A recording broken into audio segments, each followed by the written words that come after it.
Hello, everyone.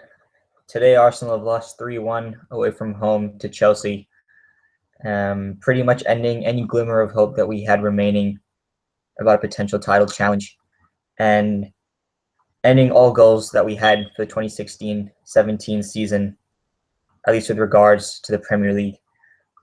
Before we go into any individual performances and talk about where we're going to go from here as a club, let's just go over some of the main events that took place in the game.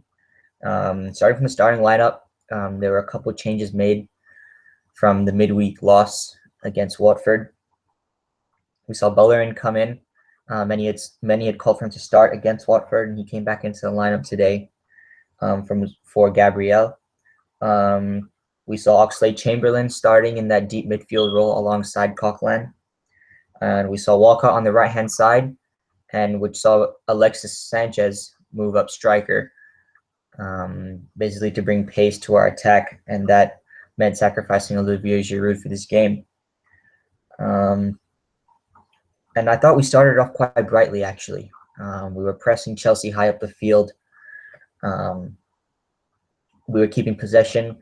We looked incisive. We looked like we had some purpose. There was a game plan, and it looked like we were going to execute it. As soon as Chelsea were going on the attack, we looked all over the place defensively, and they looked threatening every single time, even in the first few minutes. And long and behold, 13 minutes into the game, they take it down our left-hand side, and there's a cross that comes in. Somehow, both of our center backs are caught out of position. Hector Bellerin is marking Diego Costa on a crossed header. Costa gets the header off. I think Cech gets a hand to it and deflects off the crossbar, comes looping back out. And then Hector Bellerin has to get back up after contesting Costa for the header and try and compete with Marcos Alonso on the next defensive header. Marcos Alonso had all of the momentum flying in. Hector Bellerin was standing still. Alonso got ahead of him, headed it in the net, 1-0, 13 minutes in. Just a quick note about the goal. It was a definite foul. You don't have to. There are all these people making these excuses saying, "Oh no, he was just had too much momentum." Nah, that's bullshit. It was clearly an elbow to the head that completely knocked out Bellerin and actually ends up resulting in Bellerin having to be substituted from the game, concussion protocol and all of that. He was clean, knocked out. He didn't know what was going on. And after the game, Arsene Wenger confirmed that he didn't know that the goal had even been scored. He didn't know what was going on. Didn't call the foul, but today there was just so much more than just refereeing performances. If that goal hadn't have gone in, they would have scored another one. So I'm not gonna harp too much on about that, but it was a definite foul and should not have been a goal.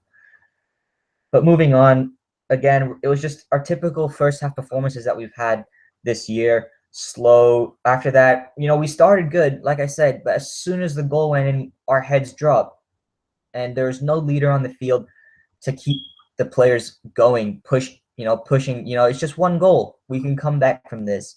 There's no one on there to take leadership, and we really didn't do much. But even though we were playing terribly, and every time Eden Hazard picked up the ball, Costa picked up the ball, we looked like we were going to be scored on. And they had chances, but despite the fact that we didn't have much possession, we had no fluidity to our game. We were creating chances, and Gabriel had the best chance of the first half. Really should have put us 1-1. It was a great little cross in by Ozil. It was off of a corner. We played a little short corner routine. As their defense was pushing up, Ozil whips in a ball. Gabriel, he's like 8 yards out, and all he has to do is put it either side of Courtois, and he hits it straight at him, and Courtois saves it. And near the end of the half, there's another chance, falls to Mesut Ozil. All he has to do is get a good connection on it, hit it far post, but he decides to try and give Courtois the eyes and go near post. Courtois reads it, and that's it. he saved. It was a tame effort really, and Courtois saves it. We go into halftime with a familiar situation that we've been seeing now from the Arsenal, which is a really poor first half performance and not much confidence going into the second. And as of late, Arsene Wenger's team talks have been doing the team good, but like when you're coming up against top quality, you're gonna get burned. And second half comes along, we don't really seem to be playing. We don't seem to be reinvigorated at all from halftime. We're continuing the same lethargic play from the first, and Eden Hazard picks the ball up at half, and he's able to run the full almost from half. Although it's like Etienne Capoue, but this is even worse. This is even worse than the Capoue goal, because Francis Coquelin does an absolute bewildering attempt of a tackle. I mean, we slate Xhaka for taking yellows for the team, and but Coquelin really has to take him down there. I mean, what is he thinking? It was embarrassing, that challenge. Eden Hazard shrugs him off, makes Coquelin look like an absolute fool. He runs in. Both Koscielny and Mustafi, not one of them decides to step up on Hazard. They literally are backpedaling on Eden Hazard for 30 yards until he gets inside the box. And then once he's inside the box, that's his bread and butter. He is so quick, and that's exactly what he does. He makes a little dummy to his left side. Koscielny buys it. He brings it back onto his right. By that time, he's opened that little bit of a gap. That's all he needs. He's a top player, and he finishes it into the bottom left-hand corner. Was it a good goal? Yes. Was it as good as the commentators and everyone's making it out to be? No, because any decently defensive team stops that goal in its tracks. And that goal really put the nail in the coffin, and Chelsea were in complete control. And then we see Olivier Giroud come on and Danny Welbeck come on. And I think Danny Welbeck coming on really showed why he should have been starting.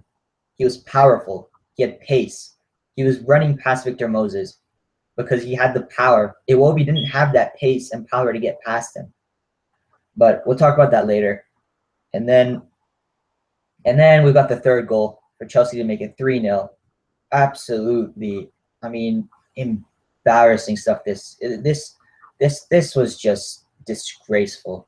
Back pass to Petr Cech, who does not look comfortable at all with his feet. I don't know what's going on with Cech. He might be finished. Who knows? He completely scuffs his clearance out into the middle of the field to guess who had just been subbed on to the field 2-3 minutes prior to this event. It's Cesc Fabregas. Picks it up, and a player with his technical ability just easily lobs it into the goal. And it's 3-0. And it's just absolutely humiliating stuff here. I mean, you expect that from maybe, a third division team. But for players who are on £100,000 a week, who are said to be top drawer, some say world class, to be doing stuff like that, it's unforgivable. There's no excuse for that, and there should be absolutely no tolerance for that. And it's 3-0, just like we spanked them 3-0 at our place. They have just spanked us 3-0 at theirs. And then in the 91st minute, Nacho Monreal on the left-hand side, to be fair, never stopped this game. One of the few players who can actually leave with their head held high. Runs on the left-hand side, puts in a nice cross. Olivier Giroud heads it in. And although Courtois got a hand to it, it wasn't enough. It was too powerful of a header. Consolation goal, in truth. 3-1 game. And when that final whistle blew, it wasn't just the end of the game. It was the end of our Premier League season. That's another year where there's pretty much zero chance of us winning the Premier League. And what's even worse about this year is that the collapse has come even earlier. Today's the 4th of February, and at least we usually collapse end of February, early March. I mean, this time it's come a whole like 3-4 weeks earlier, and it's not good enough considering the amount of money we spent this summer.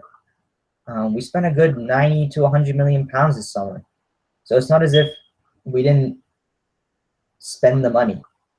So we're running out of excuses now, and I think moving on to talk about what we're gonna do moving forward, it's really looking like Arsene Wenger's time is coming to an end at our club, and I'm gonna do a video later, a whole video dedicated to this topic, because I think it really needs to be discussed now. And we can't be having a manager purely based on sentimental value. Do I agree that the players let him down? Absolutely. This game was not all down to Arsene Wenger. Once he puts that lineup out, that's all he can really do. And they don't seem to be having any sort of motivation. There's no cohesiveness. As you saw the way Chelsea were pressing, they were pressing in packs of players. Every 50-50 challenge, Chelsea player won. Honestly, it was men against boys, and we were the boys. And it's really sad to see that we're getting bullied by these big teams like this. And I don't know what the attitude change has been in Arsenal this year.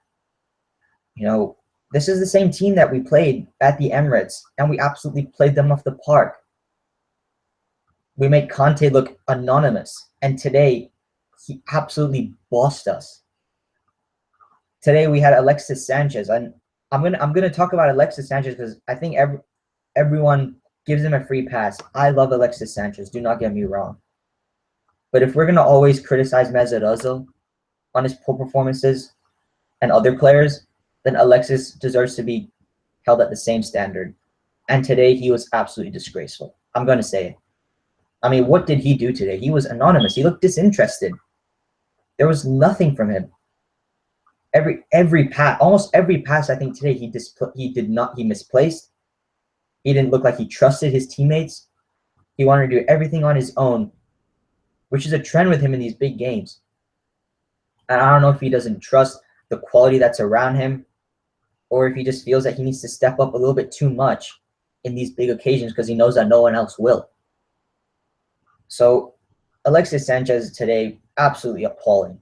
And Mesut Ozil again today. You want him? Apparently, he did create 6 chances. I was reading after the game, but again, he's just drifting in and out of the game. Didn't look like he was 100% there mentally, like he really wanted to grind out a victory. Walcott, I don't think was. Honestly, he was again not influential at all in the game. Alex Iwobi, I think Alex Iwobi's getting thrown in the deep end way too early. Danny Welbeck showed why he should have started. He's got more experience. He's stronger. He's faster. In an away game where we know that Chelsea system is based off of pace with Victor Moses on that right wing-back position, we should have had Danny Welbeck countering that and posing an attacking threat. And then we look at Coquelin, and I love Coquelin. He's been one of our best players for the past two and a bit seasons, but today he was awful, absolutely awful. I mean, the second goal summed up what's wrong, what kind of form Coquelin's been going through in the past few weeks. And I know he's quality. I really do think he'll play himself out of it. But it's these big games that really show, how good are you really? And I don't think he lived up to that today. I think one of the players who can really hold his head up high today and walk out of there saying that I did my job and I deserve the big money that these guys get. And that is Oxlade-Chamberlain. I thought Alex Oxlade-Chamberlain was phenomenal today. He was literally him versus Kante and Matic in the middle by himself, as Coquelin wasn't offering anything in terms of passing and offensive capability. I thought Oxlade was trying to do his best in terms of maneuvering the ball, driving with the ball. He was throwing in some tackles. He was heading the ball. He was getting stuck in. I was really pleased to see the Oxlade. I think he's really growing into the center midfield role. We might actually have ourselves a really good box-to-box sort of driving midfielder in Oxlade-Chamberlain. And, of course, Bellerin, I hope he's okay. He got concussed and resulted in him being substituted. Koscielny and Mustafi were absolutely poor. Piss poor, to be honest. All over the place. And it was crazy to think that these two are the same guys that absolutely shut down Diego Costa and Eden Hazard at home in the reverse fixture. It really, really baffles me, and to see the difference in our team second half of the season. And those two really epitomized it today. And we had Nacho Monreal. I thought Nacho, you could see his legs are going. You can see that, and I think it's time to slowly start integrating Gibbs more and more and involving him more and more in these type of games. And hopefully Gibbs can become our number one right back soon. I think Monreal is losing that extra bit of pace that he had last year. He doesn't have it anymore, but he still has a fight. And you could see that until the very end. He created the goal. He was still bombing up and down that left-hand flank. And moving on to the last player, Petr Cech. Petr Cech, mate, what are you doing? I got to ask this question. I mean, people are saying Agent Cech. I mean, honestly, is it true? What the hell was that on Fabregas's goal? I mean, jeez. And I'm going to say this on the first goal. This is the game that can put you right back in the title race. This game was a 6-pointer. You win this game, you send a statement out to everyone that, yeah, you know what?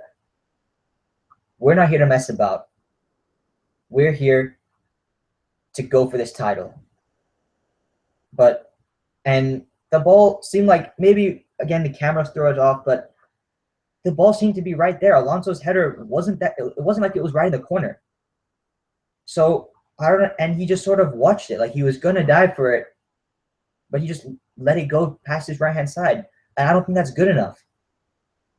I'm sorry, but I think if David Ospina, I'm not his biggest fan, but I think he'd go for that. I think Szczesny, who apparently has been doing very well on his loan spell at Roma, I think he'd go for that. He'd at least try.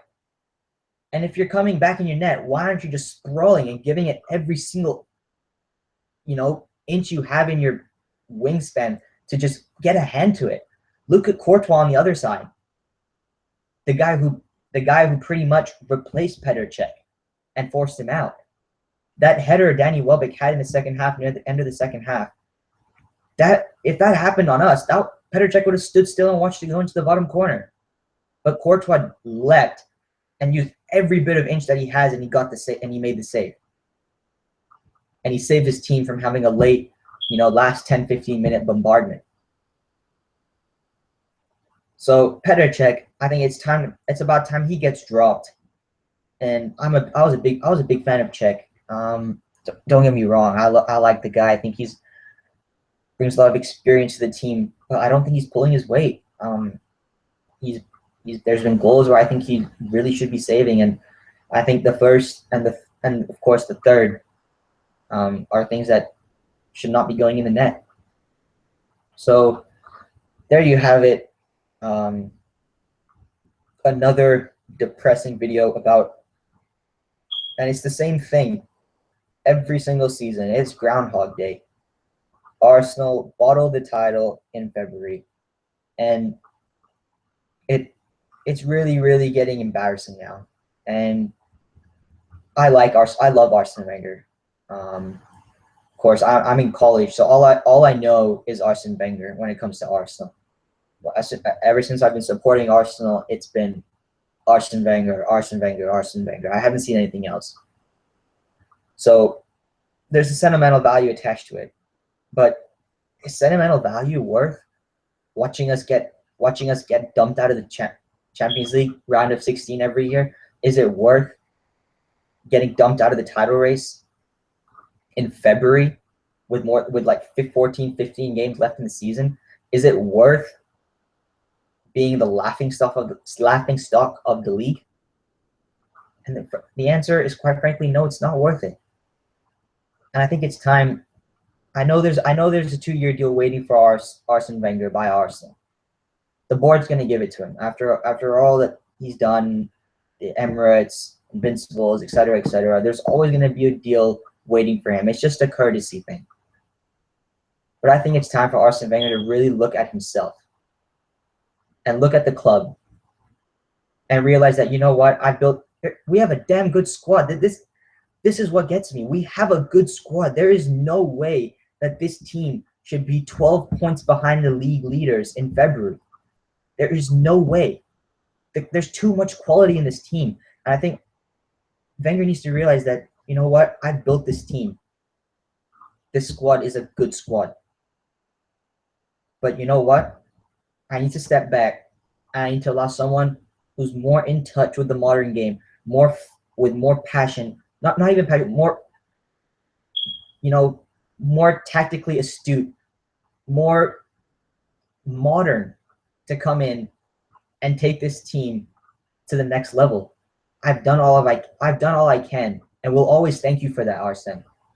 With the Emirates, every time we look at the Emirates, you're gonna think of Arsene Wenger, and he will get a statue outside. I think he should, but I think it's about time also that he looks at the footballing aspect of things and not just the sentimental, and that's to the Wenger in camp as well.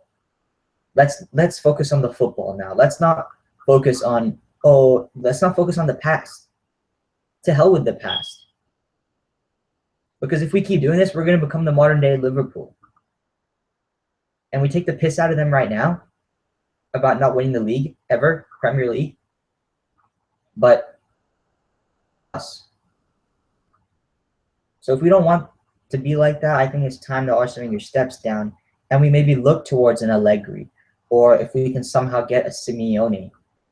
Someone in that sort of ilk who will provide a new spark to the Arsenal and bring the fan base together, because it's so toxic right now amongst the fans. You can see it on Arsenal Fan TV. All of the guys talk about it. The big divide between Wenger in, Wenger out. It's not healthy, and you're never gonna win a title with a divided fan base. That's just a fact.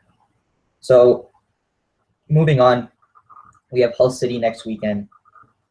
All we can hope for is that the players, buck up their ideas and really think long and hard to themselves about what they're doing. And hopefully have a good week of training and get ready for that game next weekend. We got to win now. We got to, it's back to the same old top four, but I think it's important that we get top four, Champions League. I think we all like to be in it. So, yeah, now we got to focus on getting top four. I think FA Cup, we have to make a deep run in the FA Cup. I think that's the only realistic trophy that we have left, and I really want to see us win it this year. And, of course, we got the Champions League, which, going by the way we're playing right now, we just lost 3-1 to Chelsea. Then we go to the Alliance in, a couple weeks' time. So that's all from me. Please subscribe, like the videos, and I'll see you after the Hull game. Have a good one.